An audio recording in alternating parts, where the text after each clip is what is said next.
Anybody that says business is fun is lying to you. One of those days. One of those, 8 to 4. 8 hour square meeting. People probably wonder why are those meetings so long?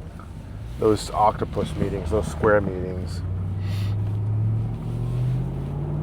And I hope they don't continue being this long in the future, but when you come out of the year that we had last year, with the losses that we had, and if you're new to this channel, my name's Pete Roberts, founded two brands, Origin and Jocko Fuel. I fired myself from one of the brands in January to focus on the other one. We had taken some serious losses last year, and this year we're course correcting. Origin is a footwear and apparel brand, and we manufacture everything in the United States of America from scratch without compromise. And that's hard to do. And if business wasn't hard enough, doing what we're doing in the United States, across multiple states, 3 factories, hundreds and hundreds of employees, with a one-channel strategy, direct to consumer, which means we only offer our products on our website. That is hard to do. And it's wonderfully rewarding at the same time, because you know each and every customer.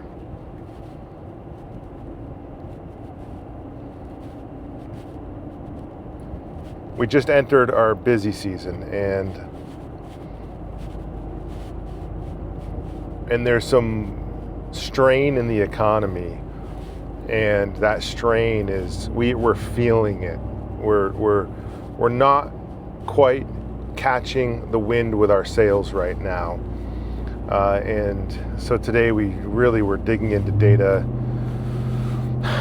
about the economy, but also company data, and trying to find some solutions. And the team has been working on some really interesting tactics.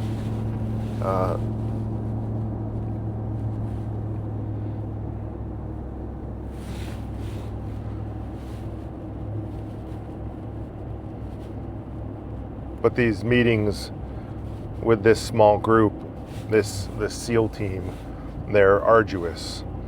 And every week we are resetting our plan of attack. And we won the first 8 months of the year, and that's wonderful. We're up year over year, and up on margin, new customer acquisition, and all the things you want to be up on. But we're still not satisfied. And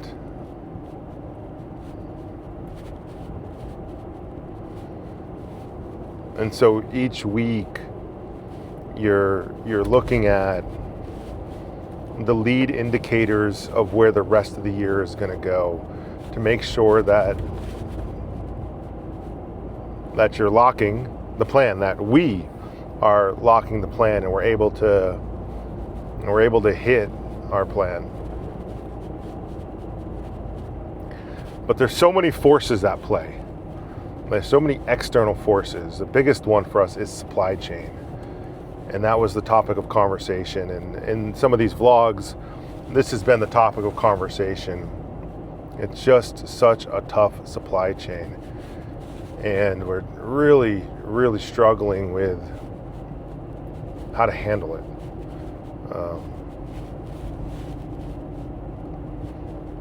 What we came out of the meeting with is we're gonna double down.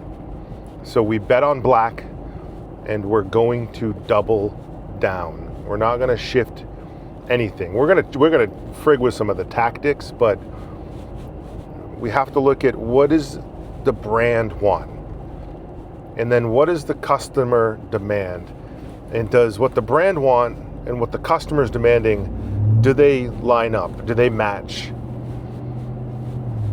And we believe they do, and so we're doubling down. And there's a lot of single points of failure, single sources that we're doubling down on. obviously an aging supply chain, not only physically aging, infrastructure, people in the factory, but just aging across the board, and trying to revitalize these really old, massive supply chains is sometimes it just feels just like you're treading water. One of my guys said today, Andy said this to me in the meeting. He says, you're under the water, and that's how we felt at the beginning of this year. And a diver, I guess if he gets disoriented, he's looking for the bubbles and where the bubbles are going. And so we followed the bubbles up. And he's like, we've done that. And we broke through, and we're like, catching our breath. And then we look around and like, where is the land and what direction do I need to swim? And I was like, you gotta follow the migratory birds, man. They're all flying south. That's where the land is. But you still gotta swim from point A to point B and conserve your energy and resources, and in order to make it. And when I say, like, man, this sucks, it's not fun.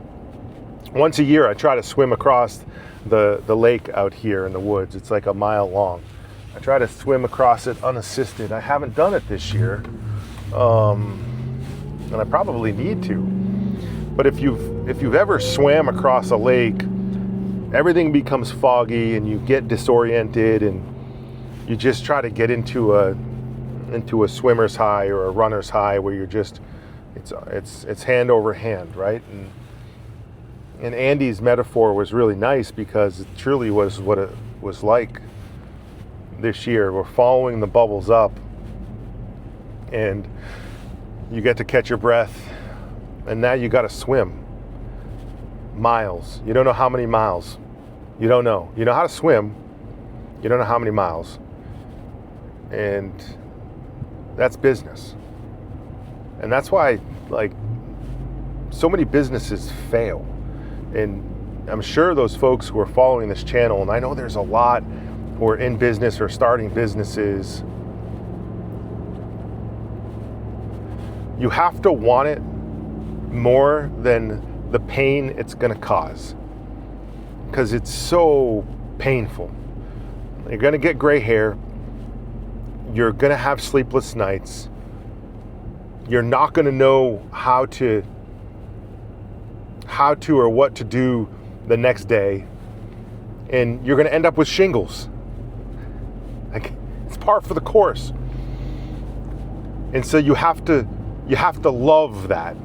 That has to be opportunities to win. Like, in a sick way, you need to look forward to that, because it's going through and having the attrition to push through these moments of what seems like you're in a dream and you can't run. You're stuck. You're like, I'm trying to run, but I'm not moving. I'm trying to yell, but there's no noise coming out. And you gotta love it. You gotta love that side of it, the unknown. It's sickening sometimes to think about. And not everybody's cut out for that. And that solely is reliant and rests on the shoulders of the person with the big idea, and the person that is trying to do something different, change the game, innovate, create. And so I feel the burden all the time. It's just what I know. I haven't known anything else since I was 19 or 20 years old. I've only ever eaten what I've killed. And after this meeting, which was arduous, and it was one of those like healthy friction meetings. Like, we have these every few months, a few times a year we have these meetings with healthy friction, and this was one of them. I took the team out and we ate way more pizza than we should have. And we're able to decompress, and that's what you got to do when you get out of the water. You got to decompress. But they're also sick bastards because they like it. I love that.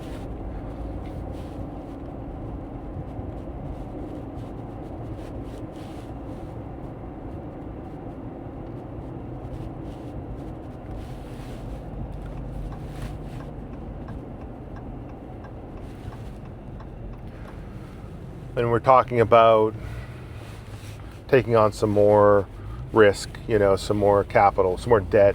We need some working capital to execute some of these plans. And I said to my finance director, I said, yeah, do it. I was like, yeah, do it, man. And I know it makes his stomach sink a little bit, and it makes my stomach sink a little bit. And I said, man, like, when I remortgaged my house, when I had nothing, and I was able to extract $100,000, that was way harder than asking for $10 million and going into $10 million. Like, back then, we didn't know where our next customer was coming from. We didn't know. We had no idea. So we didn't know if we were going to make payroll or not. Like, you're just scrambling. You're trying to figure it out. You're trying to get your ideas out, and you're hoping the world accepts them. And I said to him, now, like, it's just, we got a bunch of data, and the data is going to lead us to the promised land. Like, we know what our consumer, acquisition cost is. We know what our lifetime value is. We know what our ROI on this, or what our ROAS is. We know how to scale the model. We know what our total addressable market is. There's so much data, and that data is the bubbles you're following. And it's really interesting because I had somebody from the state of Maine show up yesterday, and he was appointed by the governor of the state, and he was explaining to me just the lack of resources in Maine. And he's like, why is your business in Maine? And I'm like, because we're bringing footwear manufacturing back to Franklin County, Maine, where it belonged. We're giving the people back what was once theirs. And that's important to me. I don't care if Maine isn't good for business. Origin is good for Maine. Just like we brought blue jean manufacturing back to North Carolina, it belongs in North Carolina. Manufacturing footwear belongs in Maine.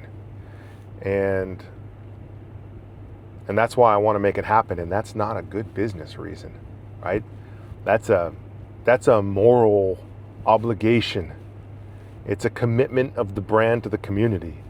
It's a commitment of myself to my own community. And that trumps every fucking, business decision of what you should do. Well, that's not a good business decision. Great, I'm glad it's not a good business decision. Just makes it that much more challenging. Just gives me that many more sleepless nights. Because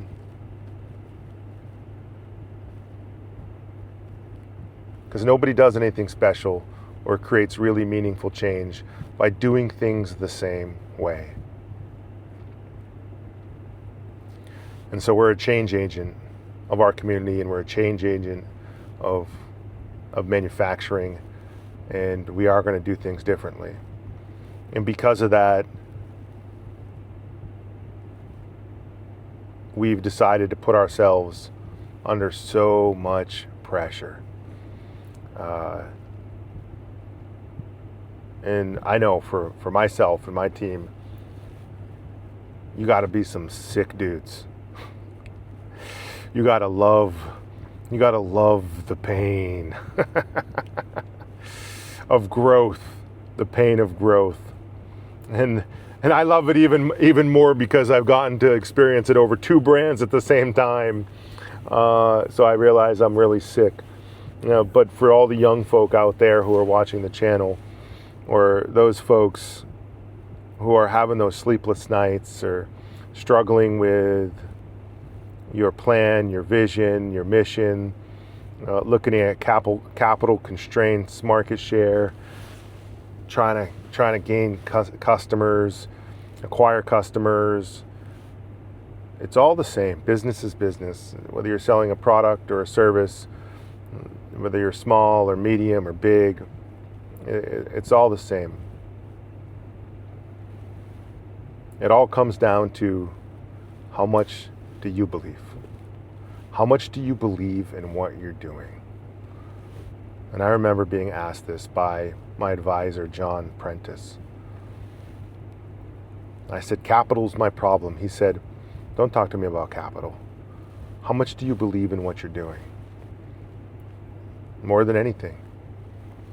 He said, then it doesn't matter if your idea is good or not, as long as you believe in that idea and you're willing to go all in.